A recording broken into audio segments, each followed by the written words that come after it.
In the last few lectures, we had been looking at factor analysis as a method of dimension reduction. So, what does the factor analysis do? It reduces the number of variables by consigning them to different factors, okay, which generally are smaller in number compared to the number of variables involved. Now, having done a factor analysis, what we have seen is that we can estimate the factor loadings and the variance components as well through either the principal component method or through the maximum likelihood method. Having done that, what is the next thing that we need to do?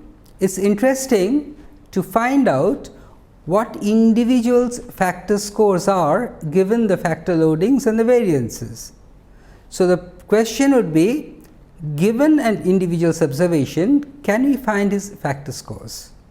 That is what we will be looking at today. We will be looking at two ways of doing that, finding the factor scores of a given individual. And after that, what we will be looking at is an example which will illustrate the results we have been doing in the last few classes. In the last few lectures, we had been looking at the factor analysis model, where we had been estimating the factor loadings and the variances, particularly the communalities and the uniquenesses.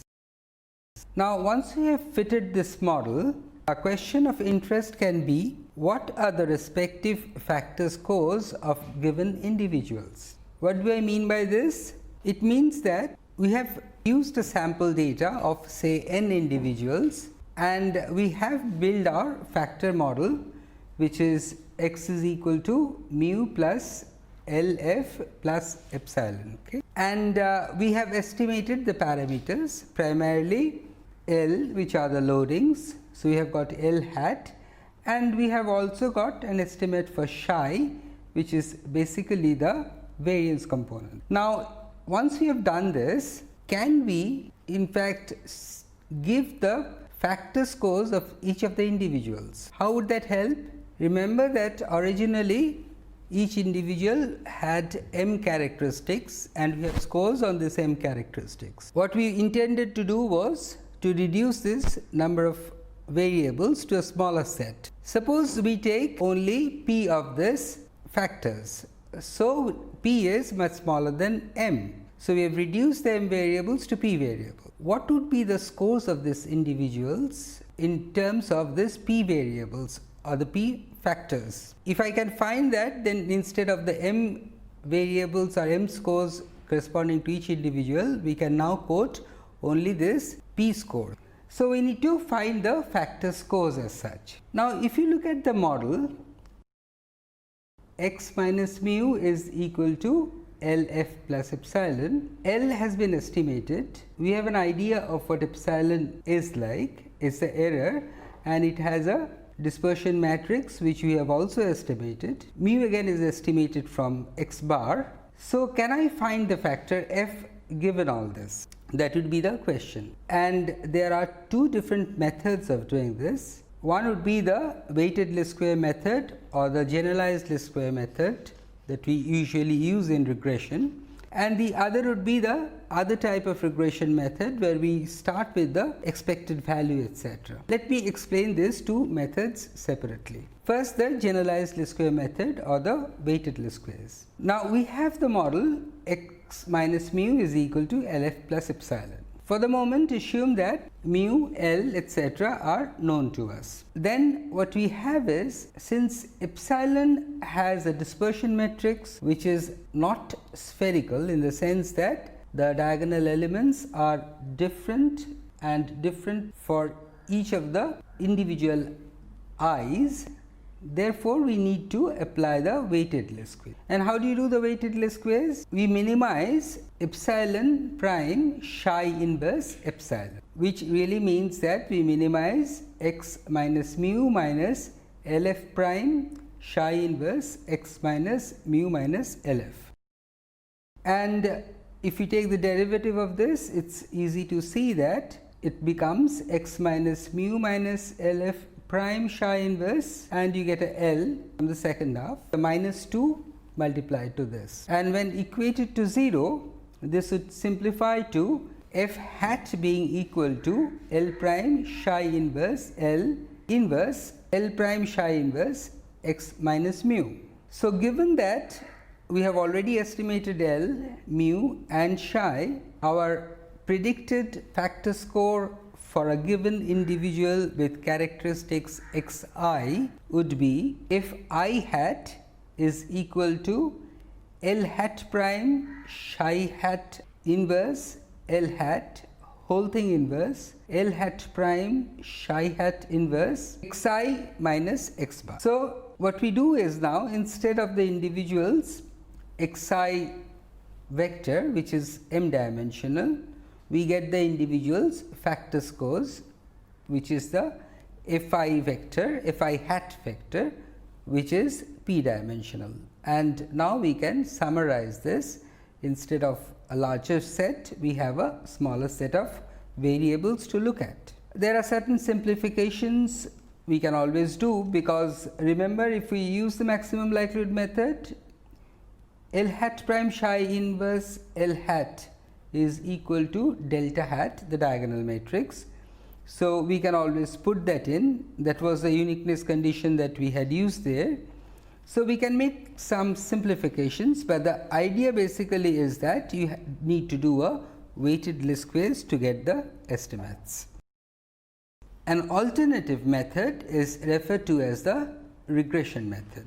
Now in this case, we start with the original factor model as x minus mu equal to LF plus epsilon, and we look at both x and f as random variables. Once we do that, remember that firstly x has a normal distribution with mean 0 and variance covariance matrix L prime plus psi.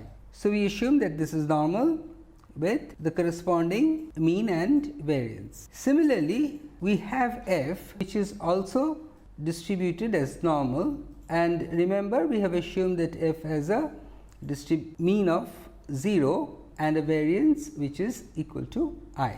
So if we take x minus mu and f together, then the joint distribution of this, now we have how many? M plus p variables, m of x minus mu and p from f. So the joint distribution of this m plus p variables should be again normal with mean 0 and dispersion matrix given by sigma star. Sigma star, if you just partition it, it will have 4 components. The first component would be sigma, then you have L prime and I. So the two block diagonals would be sigma and I, and the two off block diagonals would be L and L prime. So if we use this results, now remember again that this is a multivariate normal distribution, and if you remember the properties we have for multivariate normal distribution, you know that the conditional mean of f given x minus mu would be L prime sigma inverse x minus mu. That's basically the regression line. So it's given by the covariance between f and x, which is L, and then the variance covariance of x, which is sigma, and that will come as an inverse, and then you have x minus mu. So expectation of f given x is L prime sigma inverse x minus mu. What would be the covariance for this? So the conditional variance covariance matrix for f would be I minus L prime sigma inverse L. Again, I is the covariance of f, L is the covariance between f and x, sigma is basically the variance covariance of the x matrix. So it follows the usual result, and we get this as I minus L prime sigma inverse L. So once we have done this, we predict the mean. So instead of taking expectation of f, we substitute this by the f hat value. So the f hat value now becomes, given the estimates of L, sigma, etc., f hat becomes, f hat is equal to L hat prime sigma hat inverse x minus x bar. So for the ith individual, given his xi, we get his factor scores as fi hat is equal to L hat prime sigma hat inverse xi minus x bar. Now, very often we can go from one to the other, that is, we can shift from the least square method, which we have done before, the generalized least square or the weighted least square method, to the regression type of method. So, this can be done through a very simple formula, which is L hat prime L hat prime plus psi hat inverse is equal to I plus L hat prime psi hat inverse L hat inverse L hat prime psi hat inverse. If we use this, we can show that the weighted least square estimates that we have found before are related to the regression estimates that we have found now through the relationship if I hat ls is equal to I plus L hat prime psi hat inverse L hat inverse Fi for the regression method. So, these are certain ways of finding the factor scores. There are two distinct ways, and as we showed that these two can be related to each other. Next, let us look at an example. Now, to do that, we will go back and look at the same example that we did for the principal component method. So, in this case again, we have the track records of several countries, and this is for 8 different races, starting from the 100 meters, 200 meters to the marathon. So, some of them are short distance, some of them are long distance, and let us see if we can do a factor analysis on this and find out the factors which gives rise to this sort of results. Now, if we run a factor analysis model with this, and starting with all the how many factors we can have? We can have at most 8 factors. So, if we start with all the 8 factors, then we can run this regression and get a result which is shown here. And in this case, of course, we can do a rotation. We have, in this case, we have used the Varimax rotation. And what comes out is that if you look at the percentage of variance explained, you will find that the first factor explains about 47% of the total variability, whereas the second factor explains 45% about, the third factor 3%, and then on it goes smaller and smaller. So, the fourth factor is 1%, 1.4 in fact, and it becomes even smaller for the fifth, sixth, etc. So, we can safely say that if we take the first 2 factors, they together account for more than 90% of the variability. Well, if you are not satisfied, you can even go for the third factor, and they together would be very close to the 95% mark. So, we will be looking at only the first 2 or first 3 factors. In fact, if you look at the scree plot, which actually shows you the amount of variability explained by the factors, you will find that the first factor has explained the maximum of the variabilities very closely, followed by the second, and by the second we have explained almost 90%, and then it flattens out. Okay? So, in that case, we would be retaining 2 or at most 3 factors. Now, having done that, what are basically the factor loadings? The factor loadings, you can see for the first factor, it is 0.912 for 100 meters, 0.902 for the 200 meters, and so on and so forth, going to 0.476 for the 10,000 meters and 0.345 for the marathon. So, you can see that the loadings of the first factor are higher for the shorter races, whereas the loadings are much smaller for the longer races. Next, we go to factor 2, and now we see that the 100 meters has a factor loading of 0.369, 200 meters 0.385, whereas 5000 meters has 0.853, 10,000 0.851, and marathon 0.925. What does this mean? It means that now we have the second factor which are more highly loaded towards the longer distance races. So, Of course, we need to talk to the experts about this, but this clearly indicates that there is some factor which influences the smaller races more and is not so influential for the longer races. Obviously, these results need to be interpreted by the expert, but what we can see is that in the shorter distance races, the first factor plays a major role, and for the longer races, the second factor plays a more positive role. So, suppose we call the first factor maybe the strength. You require more strength for the shorter distances. So, if you have more strength, probably you will be doing better in the shorter races. In the second one, you need more stamina, more endurance, and in this case, probably the second factor is endurance, and the more endurance you have, the chances of doing better in the longer races is more.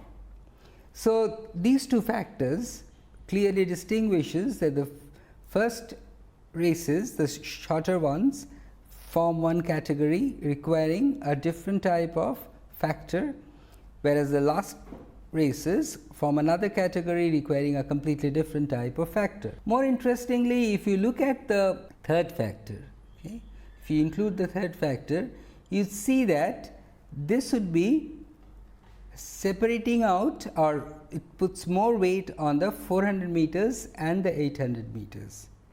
And what does this mean? It really means that this 400 meters, 800 meters have a separate entity of their own. It lies in between the shorter and the longer races, and probably it requires a little bit of both strength and endurance. So, it is a mixture of these two, and hence that comes out as a third factor if you want to include the third factor as well. Okay. So, it clearly tells you that there are certain underlying factors. It is not that these races are completely unrelated to each other, they have some common underlying factor, and it clearly distinguishes between the longer and the shorter formats. This is what factor analysis do, and what we can now do is that we can go back and do the factor scores for each of the countries. So, the factor scores for the first factor and the second factor we can do for Argentina, Australia, etc.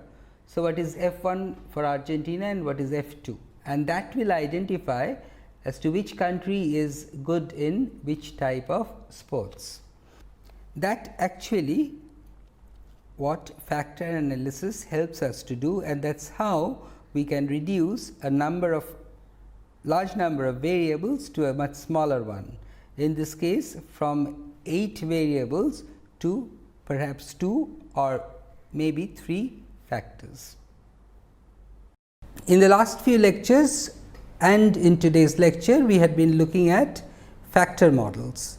We have seen how we can build a factor model, we have seen how we can estimate the parameters of the model, and we have also seen how we can get the factor scores of individuals given their observations. So, what does the factor scores do? Basically, it can represent the individual's scores. Individual scores would be of higher dimension, the factor scores would be of a lower dimension, and then we have seen an application of this. So, as we have stated at the very onset, factor analysis is an alternative to principal component analysis. Both are methods of reducing the dimension of the variables. So, instead of looking at a large set of variables, we now look at a smaller set. We use the two different techniques according to the need of the data or according to what we actually are seeking. So, in certain cases principal component analysis is more relevant, and in certain cases factor analysis is more relevant, but both leads to the same goal of dimension reduction.